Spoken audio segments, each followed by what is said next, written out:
નમસ્કાર, spark today ન્યૂઝમાં આપનું સ્વાગત છે। વડોદરા શહેર અને જિલ્લામાં કહેવાય છે કે કૂતરાઓ જે છે કે તેની નિર્દયપૂર્વક હત્યા કરવામાં આવે। જ્યાં દર્શક મિત્રો વડોદરા શહેરના કેટલાક વિસ્તારોમાં એવી ઘટનાઓ બને છે કે કૂતરા જોડે નિર્દય કહેવાય છે નિર્દયભર્યું વર્તન કરવામાં આવે છે। એક જગ્યાએ તો કૂતરાને મારી નાખવામાં પણ આવ્યા છે। ત્યારે આજે તમામ જે સોસાયટીના લોકો છે આજે એકત્ર થઈ વડોદરા શહેરના રેન્જ આઈજી અને કહેવાય છે કે પોલીસ કમિશનર પાસે પણ તેઓ રજૂઆત કરવા માટે અહીં આવ્યા છે।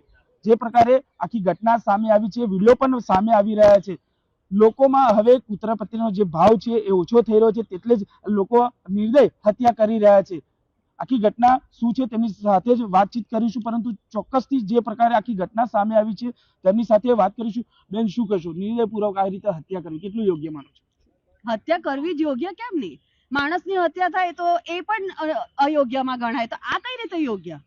જાનવરો પહેલી તો આપણે એવું કેમ બોલીએ છીએ કે આપણે લોકો જાનવરોની જગ્યા પર રહી રહ્યા છે? એ લોકો બોલી નથી શકતા તો લોકોની પ્રોબ્લેમ એ છે કે તમે કૂતરાઓ ભસે છે, તો યાર તમે એક મિનિટમાં 500 શબ્દો બોલી જાઓ છો, તો કૂતરાઓ ભસે તો એમની લેંગ્વેજ છે। અને બીજું, તમને ના કશું ખબર હોય તો આટલા બધા વેલફેર વાળા લોકો બેઠા છે, અને વેલફેર આજે એટલે ના ગણાય, એક્ટિવિસ્ટો આજે અમે એટલે ના ગણાઈએ કેમ કે અમે લોકો એનિમલ લવર્સ છે। અમારી લોકોની મતલબ છે હ્યુમન એનિમલ બેઉ જોડે જોડે, અને અમે લોકો એટલે જ મદદ કરવા માંગીએ છીએ। પણ તમે આ રીતનું ક્રૂરતા કરશો તો ધીસ કમ્સ અંડર ક્રુએલિટી એક્ટ। હવે આમાં અમને 428 429 માં કેવો અમને પ્રોટેક્શન મળશે? કઈ રીતે એમને સજા મળશે? એ બધું એ પબ્લિક તો ચલો છોડો, પબ્લિકને નોલેજ ત્યારે આવશે જ્યારે આપણી પોલીસમાં નોલેજ આવશે, અને પોલીસમાં નોલેજ ત્યારે આવશે જ્યારે આપણા કમિશનર સર ઉભા થશે અને સ્ટ્રિક્ટ એક્શન એવી લેશે કે દર પોલીસ સ્ટેશનમાં લોની ખબર હોવી જોઈએ। જ્યારે ક્રૂરતા માટે એફઆઈઆર કરાવવા જઈએ તો પેપર્સ ખોલવા પડે છે કે કઈ લાગે કલમ, આમાં કઈ કલમ લાગે। આ ના હોય, આમાં ક્લિયરિટી છે કે તમને અમુક કલમો ખબર હોવી જોઈએ। આજે અમને કોર્ટમાં એવું પૂછવામાં આવે છે 428 429 શું કરે છે, લાવ જોઈ લઈએ। This is not something, this is real serious. અને શું હું તમને એટલું પૂછું, આજે આપણા ઘરમાં પણ ન્યૂ બેબી બોર્ન થાય છે, ગંદવાળો તો એ પણ કરે છે, પણ અહીંયા એટલીસ્ટ એક્ટિવિસ્ટ એટલા તો નોલેજેબલ છે કે બાઉલમાં ખાવાનું આપે, પાણી બાઉલમાં મૂકે। એમને શું નડે છે કે આજે આટલી ગરમી થશે, પાણી પણ નહીં મૂકવા દે લોકો? શું કરવા અહીં બાઉલ મૂકવાના? તો પાણી પીવા કઈ જશે? તમારા ઘરના ગ્લાસથી તમે આપશો? શું માનો છો આ તમામ વિરુદ્ધ કયા પ્રકારની કાર્યવાહી થવી જોઈએ? કાર્યવાહી પહેલી ફિગર આઉટ કરો કે આવું કોણે કર્યું। બધાના ત્યાં કેમેરા છે, એ કેમેરા જોઈને તમે નજરઅંદાજ કરતા હો છો। અમે તો કેમેરાના પ્રૂફ લઈ જઈએ છીએ, અમે બધા આજે પોતાના ખર્ચે કેમેરા મૂકીએ છીએ। કેમ? સો દેટ એ પ્રૂફ પકડાય। તમે તો અમને તો એટલી જ આશા છે, કલ્પ્રિટને પકડો, એને નાખો અંદર થોડી વાર, 24 કલાક 48 કલાક એક સજાયની એ, અને પછી એમને એક બેસાડીને એક જ્ઞાન આપો। નહીં તો કાઉન્સિલર પાસે મોકલો। હત્યા કરવું અને કાઉન્સિલર પાસે જવાની જરૂર છે, સાયકાઇટ્રિસ્ટની જરૂર છે, રાઈટ? તો એની પાસે મોકલો, કાઉન્સિલિંગ આપો। ચલો, અમારી માટે તો સૌથી મોટી એ જ વસ્તુ હશે કે વ્યક્તિમાં એક નોલેજ આવી જશે ને કે આ મેં જે કર્યું છે ખોટું છે, તો એ જ એની સૌથી મોટી, અમારી માટે સૌથી મોટી એની એ કે ચલો વેરી ગુડ, હી અન્ડરસ્ટેન્ડ્સ નાઉ।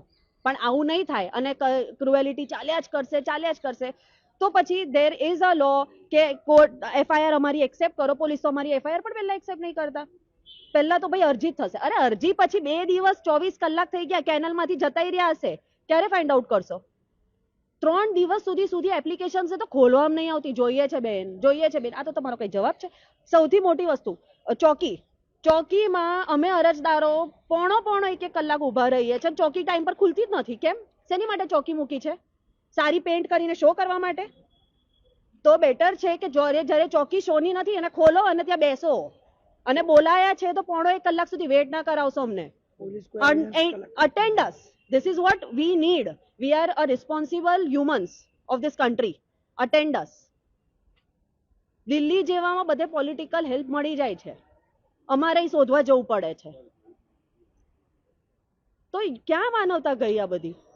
આ તમારી સામે છે, જે છે આ તમારી સામે જ છે, અને તમે જાતે જ એઝ અ મીડિયા પણ તમે જાતે આ જોઈ શકશો કે આને મારેલું છે, અને કોઈ પોઈઝન આપેલું નથી, કઈ એ આપેલું, અને મારેલો છે। બિલકુલથી જે પ્રમાણે આખી ઘટના સામે આવી છે જેને લઈને આ લોકોમાં રોષ જોવા મળી રહ્યો છે. ખાસ કરીને જ્યારે આવી કોઈ ઘટના સામે આવતી હોય છે તેમાં સ્થાનિકોમાં પણ રોષ જોવા મળ્યો, ત્યારે સ્થાનિકો સાથે પણ વાત કરવાનો પ્રયત્ન કરીશું. જે પ્રકારે ખાસ કહેવાય છે. રેણુબેન, શું કહેશો જે પ્રકારે આખી આ હત્યા, નિર્દય હત્યા કરવામાં આવી છે કૂતરાની, શું માનો છે? हिंदी में बोलूं? हाँ, ये एक बहुत शर्म वाली बात है कि ये सब कुछ हो रहा है। आज मैं 7 साल से इतना लंबा स्ट्रगल कर रही हूँ और मैं यूपी की हूँ, मेरी 2 डॉटर हैं, मैं सिंगल मदर हूँ। तो कुछ लोग वहाँ पे ऐसे पीने खाने वाले लोग हैं जो गंदी प्रवृत्ति के लोग हैं कि जैसे कि एक हस्बैंड ने अपनी पत्नी को छोड़ दिया है तो जैसे वो भोग की वस्तु है और ये लड़कियों का कोई वारिस नहीं है, तो इन लड़कियों को गंदी नजरों से जो इस लेडीज को बोले अपना बिस्तर गर्म करने के लिए अपनी तरफ आकर्षित करो, इसके ऊपर प्रेशर डालो, इस तरह का लोगों वहां पे प्रवृत्ति है कई लोगों की। जिसमें से एक राजू भाई करके है, तो वो रेलवे में जॉब करता है और हर रोज ड्रिंक भी करता है। तो वो बार बार मुझे गंदी नजरों से देखता है और मेरे घर पे जो कोई भी आता है उनकी चुपके से वीडियो बनाता है, मेरी वीडियो बनाता है, मेरी डॉटरों के जो भी फ्रेंड्स वगैरह आते हैं उनकी वीडियो बनाता है। फिर वो मेरे हस्बैंड को के सोसाइटी में वायरल करता है, हमको बदनाम करता है। और जो भी एनिमल्स है मैं जिनको फीड कराती हूँ उन लोगों के प्रति भड़काता है, मेरे बाउल है, बिस्तर है, उन लोगों को फेंका जाएगा, बाउल तोड़ दिए जाएंगे। और बोलते हैं कि हमें यूपी वाले लोग पसंद नहीं है, हमें यूपी वाले इधर चाहिए ही नहीं। हाँ, हम नहीं रहने देंगे तेरी जैसी औरत को, यूपी वाली को। मैं बोलती हूँ मैं भी एक इंडिया में ही रहती हूँ, मैं भी एक समाज का हिस्सा हूँ और एक मैं भारतीय नागरिक हूँ, तो मेरा भी राइट बनता है, खाना पानी देना कोई क्राइम नहीं है। और जिसमें मेरा नेचर ऐसा है, मैं इंसानों के लिए भी हेल्प करती हूँ, एनिमल्स के लिए भी हेल्प करती हूँ। तो मुझे गुजरातियों से कि यूपी वालियों से क्यों अलग समझा जाता है? मैं भी आखिर इसी इंडिया का एक हिस्सा हूँ, तो मेरा राइट बनता है। आज एनिमल्स क्रुएल्टी इतनी हो रही है कि एक हरपाल है बाजू वाला, वो भी आए दिन गाली गलौज करेगा, उसकी माँ भी, उसकी वाइफ भी एनिमल्सों के प्रति लोगों को भड़काएंगे। कभी बिस्तर फेंक देना एनिमल्स का, कभी बाउल वगैरह तोड़ देना। एक पल्लवी है, वो भी लोगों को भड़काएगी, एनिमल्स को मारेगी। मैं उसको कोई ऑब्जेक्शन उठाऊंगी, भाई अपने बच्चों को कुछ अच्छी मैनर्स दीदी, बच्चों को सिखाइए, तो बोलेगी तेरे को जो करना है कर ले, तेरी पुलिस कुछ नहीं करने वाली है।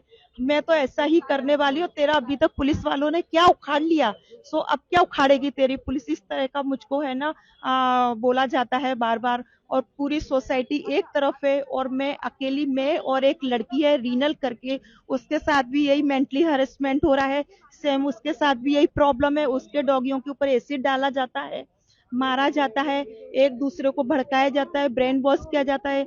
और मैं और रीनल, मैं अकेली हूँ और रीनल भी मेरे साथ में, ये मतलब कि और बाकी मोस्टली ज्यादातर लोग सब एनिमल्स के और रीनल और मेरे विरुद्ध है। और हम दोनों सच्चाई की लड़ाई लड़ रहे हैं। हम लोग चाहते हैं प्लीज इन बच्चों को न्याय दीजिए और हम लोग भी चैन से आराम से खाना पानी दे सके।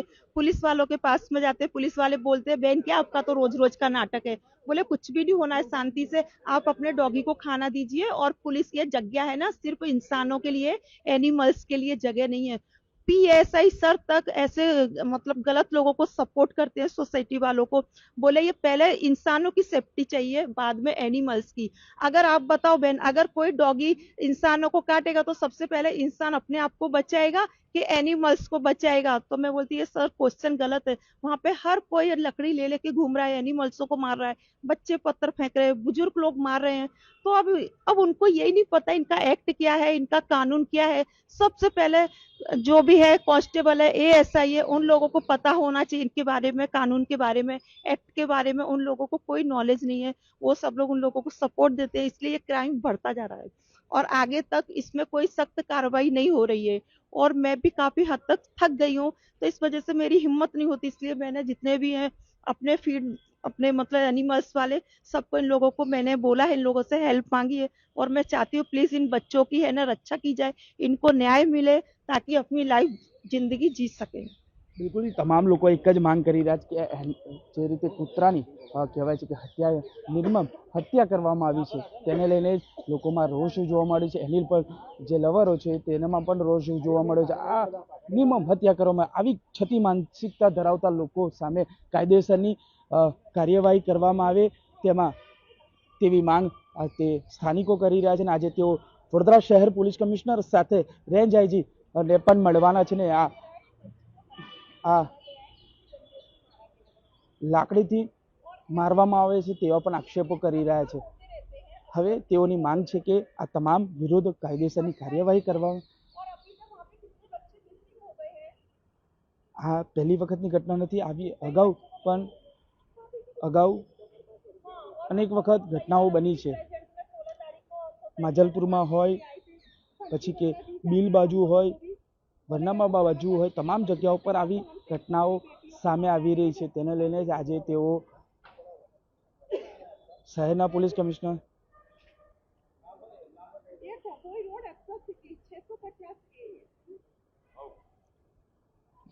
જે રીતે આખી ઘટના આપ જોઈ શકો છો, તમામ લોકોમાં રોષ જોવા મળ્યો છે. તેને લઈને જ આજે તેઓ વડોદરા શહેરના પોલીસ કમિશનર અને કહેવાય છે કે બિલકુલથી જે પ્રમાણે તેઓનો આક્ષેપ છે કે આ રીતે હત્યા કરવામાં આવી છે, તમામની સામે કહેવાય છે કે કાર્યવાહી કરવામાં આવે તેવી માંગ કરી રહ્યા છે. જે પ્રકારે એક માણસની હત્યા થાય છે દર્શક મિત્રો, તે જ પ્રકારે આવી રીતે પ્રાણીઓની પણ હવે હત્યા થઈ રહી છે.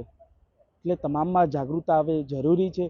હા, એક બાજુ એવી શક્ય વાતો એવી પણ છે કે કૂતરાઓ માણસોને બચકા ભરી રહ્યા, તેને લઈને કેટલાકનો જીવ પણ જોખમ આવે છે, પરંતુ તેની સામે આવી રીતે કૂતરા ભરી હત્યા કરવી કેટલું યોગ્ય બને છે.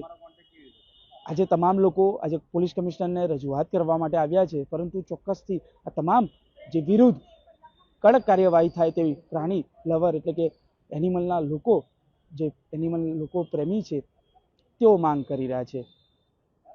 કેમેરામેન ગૌતમની સાથે Surat Solanki, spark today news, Vadodara.